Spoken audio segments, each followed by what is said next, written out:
Good morning, non-Western art appreciation class. I hope you're doing fantastically well.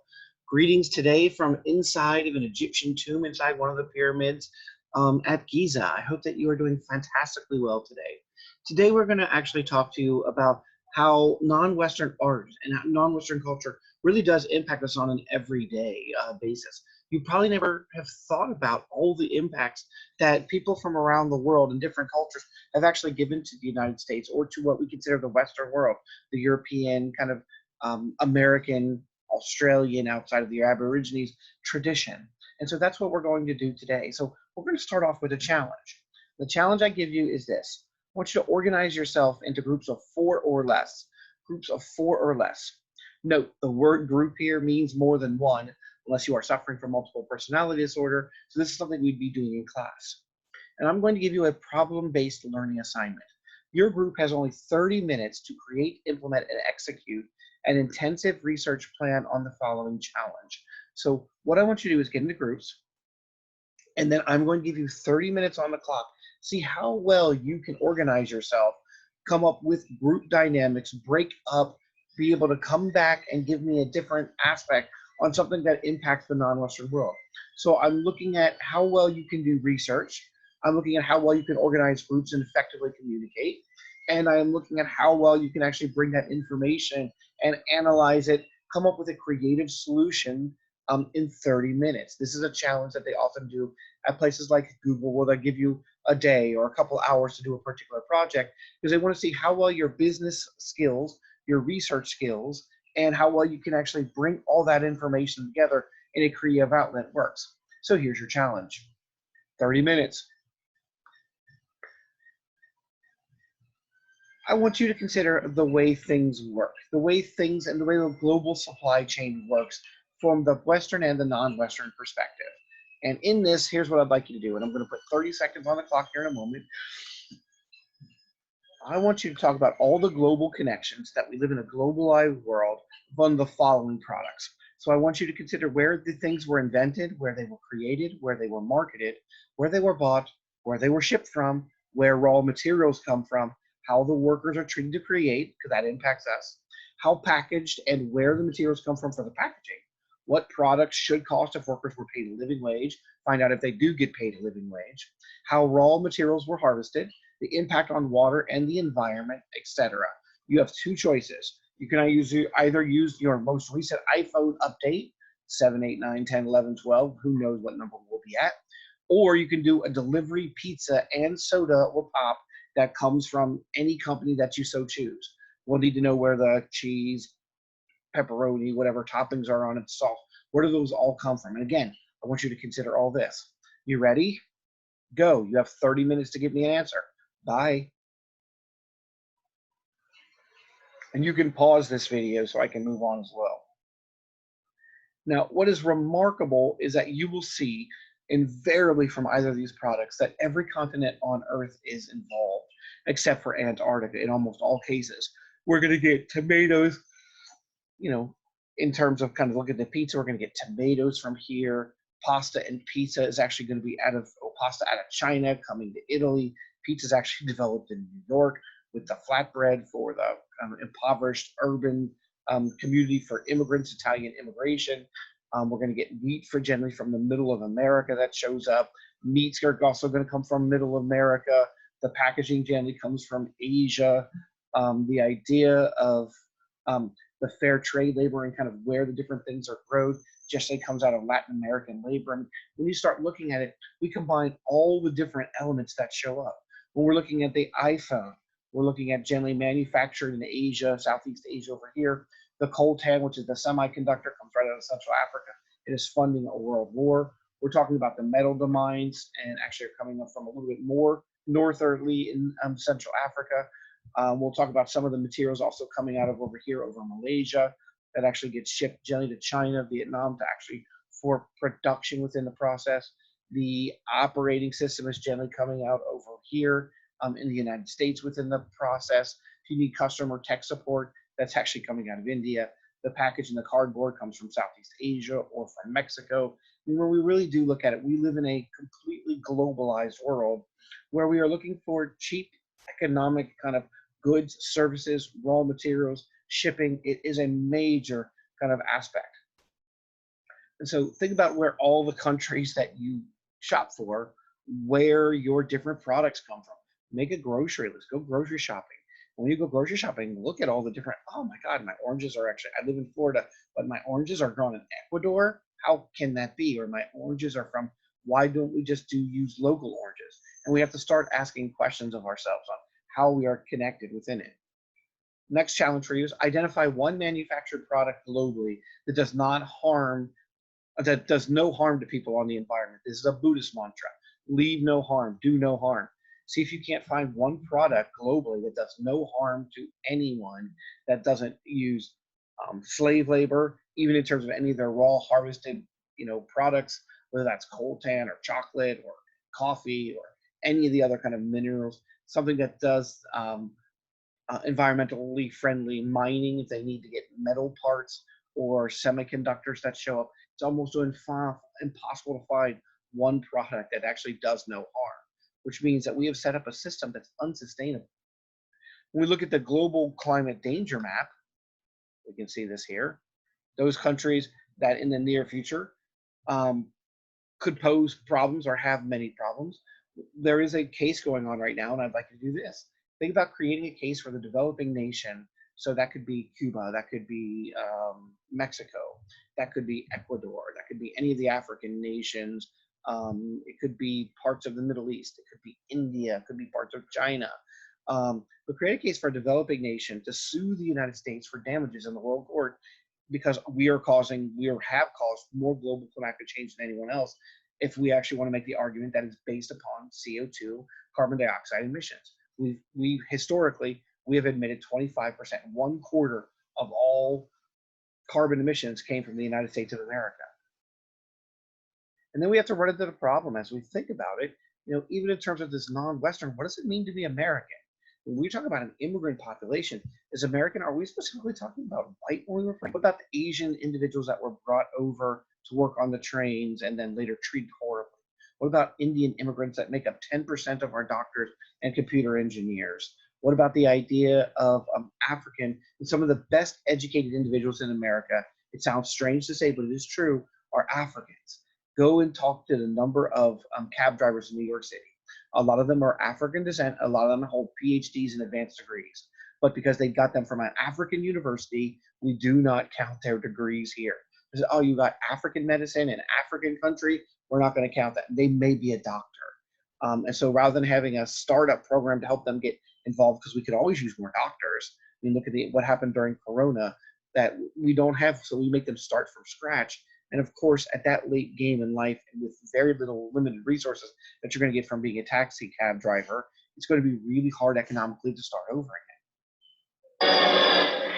So those are things being American. I love this. El Mariachi Band playing, of course, our national anthem.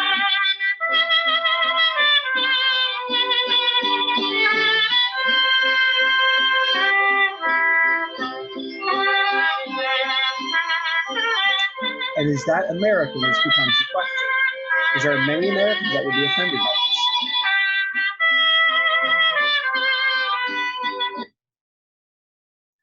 And so that's a question we have to ask. What does it actually even mean to be an American? We have created this American dream, but is this American dream sustainable in any way, shape, or form? And then as I saw in that first day when I showed you a bunch of different things that show kind of us about the racist and the assumptions that we make. I mean, we even make them in the United States. What is an Asian without A's? And if you look at it, an Asian without A's is literally just the word "sin." We take out the A's. Now, one of our other major issue is that we just stereotype, and we randomly do it because our knowledge of the world is so limited.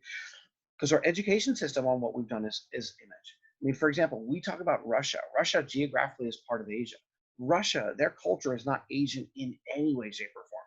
Their Russia really has, their population has really been westernized. I mean, if you go back, you look at Leningrad, Petrograd, Moscow, they are in the Christian tradition, and that Christian kind of Roman tradition of kind of using the Enlightenment, the idea of reason, the things that we actually talk about in many capacities coming out of Aristotle, Plato, and the Christian tradition, that absolutely is Russia. And yet Russia, because it's geographically in Asia, we still, is it Asian? Is it European? Is it half and half? Their culture is absolutely Western. What do we do even with the word Asian? Asian makes no sense. What the hell? I mean, India is a radically different culture than China, ironically, which is a radically different culture than Japan. Yeah, they share things, but so does the United States and France, and we wouldn't screw those up. So do us and Italians, or Italy.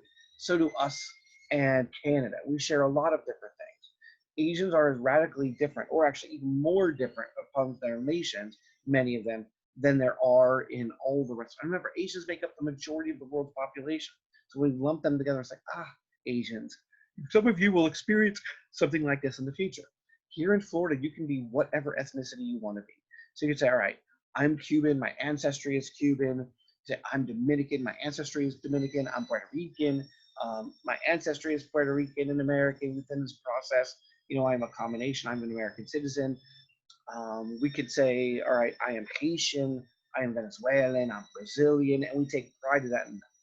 You go north of it, or go north of Orlando, and the rest of the United States, you're going to get stereotyped. You're Mexican, right? Unless you go to New York, you can be Norican.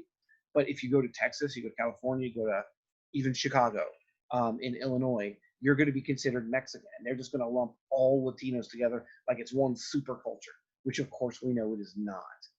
African, we actually face the worst aspect of it all. The WTF moment on Africa is my specialty. Africa, there's 54 nations now, 55 nations with 2,500 different languages. They have radically different cultures. They have radically different environments. They span all the way from the Sahara Desert. I mean, just to put in perspective, the Sahara Desert right here is as big as the United States of America. That culture is going to be radically different than someone who lives in rainforests. It just is. The same way that Native Americans, they were not all one culture. Say, oh, Native Americans like, no. There were the woodland mounds people. There were the mound building culture in the middle.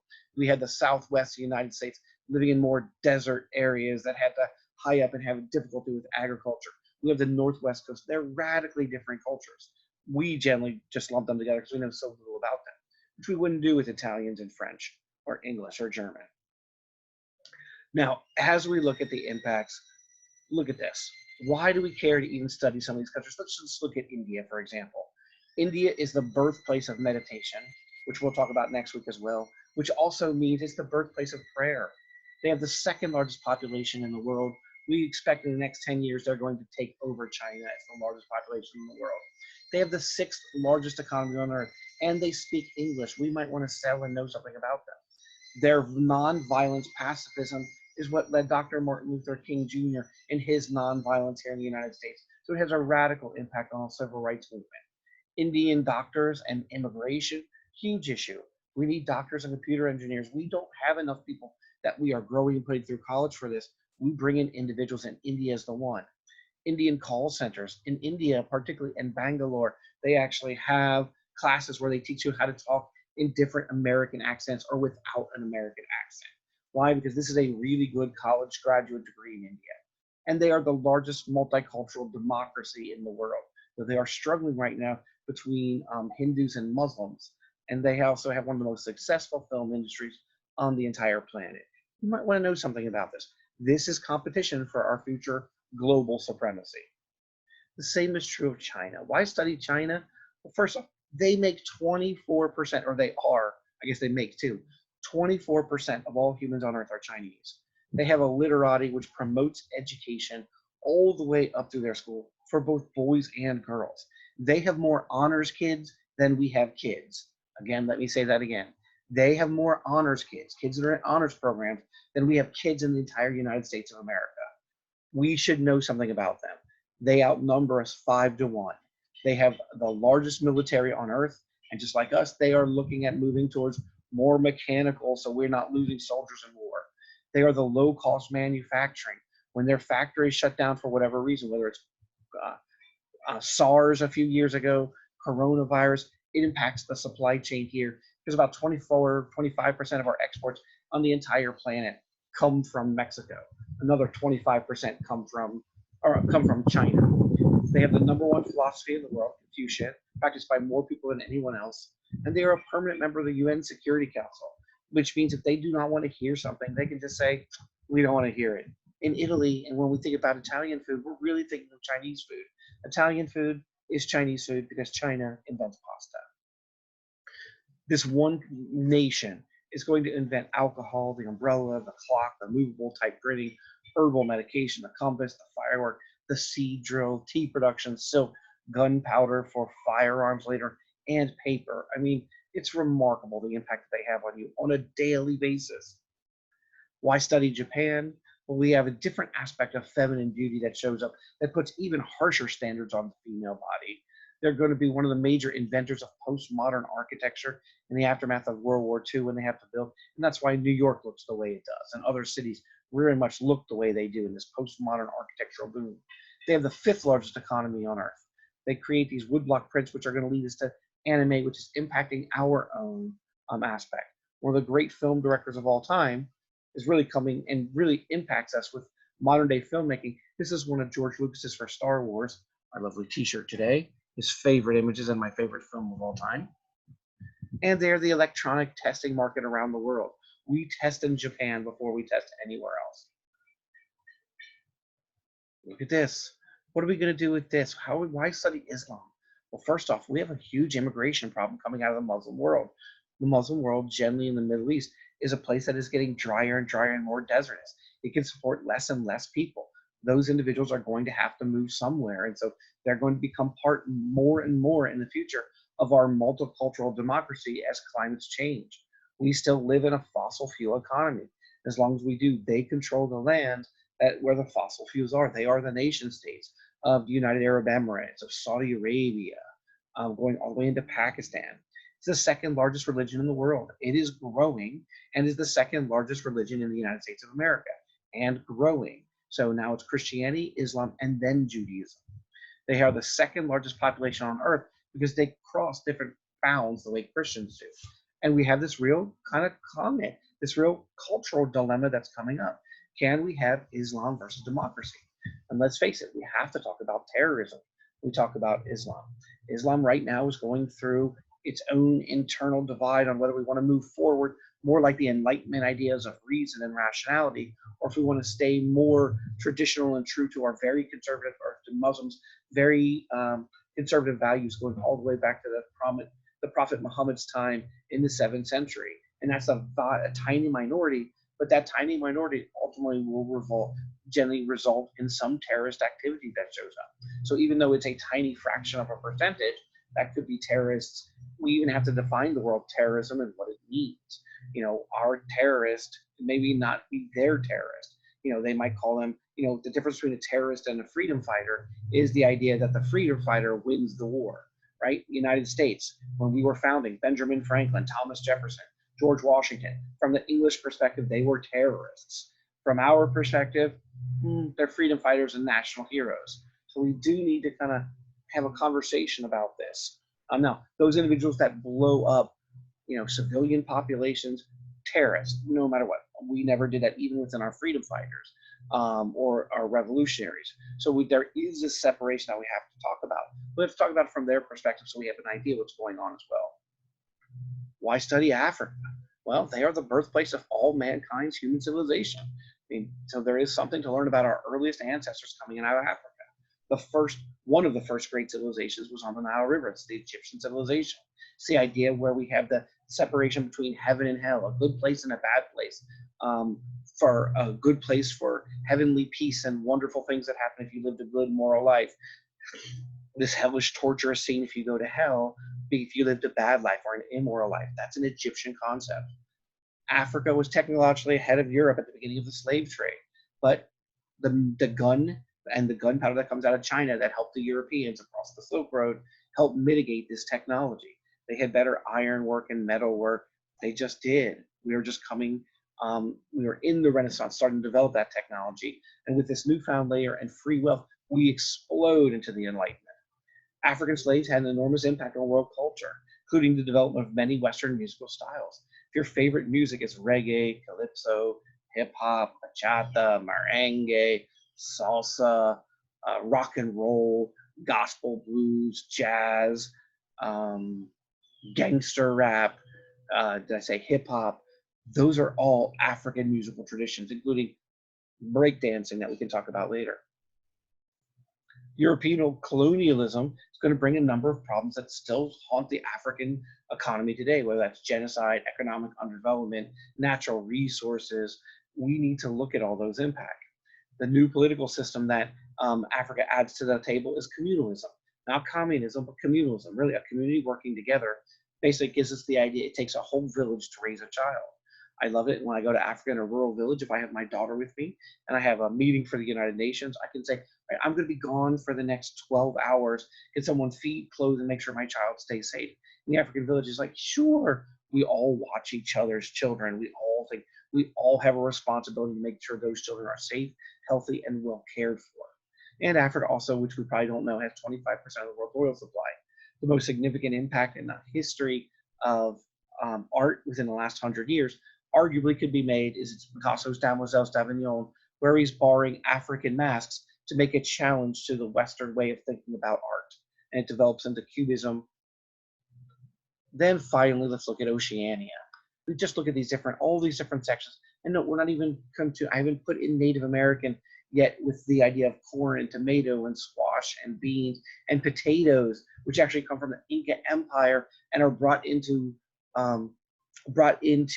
Ireland and grow really well, but they only grow one crop. And so when the Irish potato famine that brings all the poor Irishes is because they're using Incan potatoes, but incorrectly because they're not growing enough different species. Radical changes for the Irish population that shows up in Boston. And Boston is still an Irish-inspired town today. They also invent the idea of barbecue and dugout canoes. It's ridiculous when we look at the contributions. And Oceania, why understand them? They're the oldest culture on Earth. Our 50th state is an Oceanic culture. Hawaii is in Polynesia. They have these gift cultures where they actually give exchanges back and forth to try to bond community that don't live on the same island together, literally thousands of miles apart. The law of the splintered paddle. That's our first human rights law ever in the history of humanity, basically saying you should not harm individuals that are non-combatants in war. Before this, men would just kill other men if they thought they were a threat, right? Rather than trying to rule over them. This happened in the ancient Greek, the ancient Roman, all the way in the medieval ages. And women could be easily raped, their children killed, so they couldn't come back and revolt in the future. So what do we learn when we start looking at these cultures and their different responses? The development of paper that we all now use, development of writing coming out of Mesopotamia, which we all now use, the development of those human rights laws coming out of Hawaii, the law of the splintered paddle that we all now use. What do we come up? The entire human planet has common concerns. We all have the same concerns. We care about safety. We care about our children. We care about finding love. We care about friendship. We care about all those kind of needs that we have that are secondary needs after we have food, water, shelter, air. We care about those. We care about beauty. We care about love.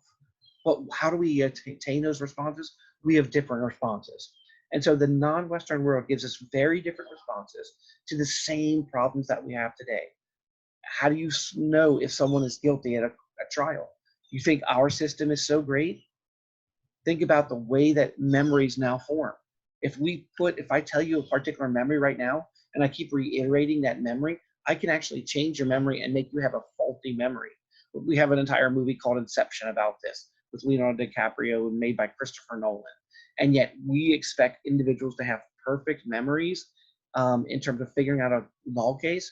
Why can't a mask, which is a representation of the ancestor that people are afraid of, could harm them or their family? Why is that not just as good as a jury, which is listening to some evidence, and yet they all have different evaluations of the evidence? They all have different educational backgrounds. Very seldom do you get a jury of your peers. And this poses one of the problems that we show up.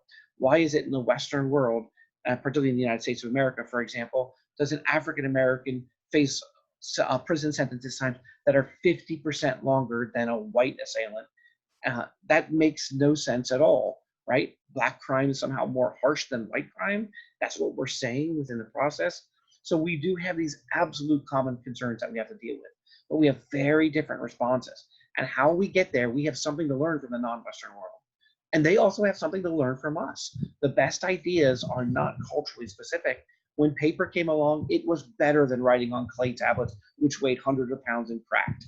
It was better that China invented paper than anything we had with Egyptian reed. So the entire world took on those ideas. Certain ideas are better than others. And those common concerns, different responses, gives us an opportunity to come up with what is the best to move society forward. And that's really what we want to do in this class. We want to look at the good, the bad, the ugly, and figure out where we fit, where we are, and are there ways that we can actually incorporate these ideas into our world. Probably the most significant, or one of the most significant impacts outside of paper and gunpowder coming out of China is out of India. India invents the concept of prayer. Imagine, where is Judaism, Christianity, Islam, any of these other these religions without the Bhagavad Gita that teaches us how to sit down, slow our mind, and think about and contemplate the reflection of God. That is a game changer versus offering a God an animal sacrifice. Jesus, imagine, on Easter, we're going to give Jesus to thank him a slaughtered, a ritually slaughtered, of course, pig, and say thank you. That's radically different than offering prayers, thanks, and love. And we have to look at these different cultures that do it. So this will be the point of our class. Thank you very much and have a wonderful day. Bye.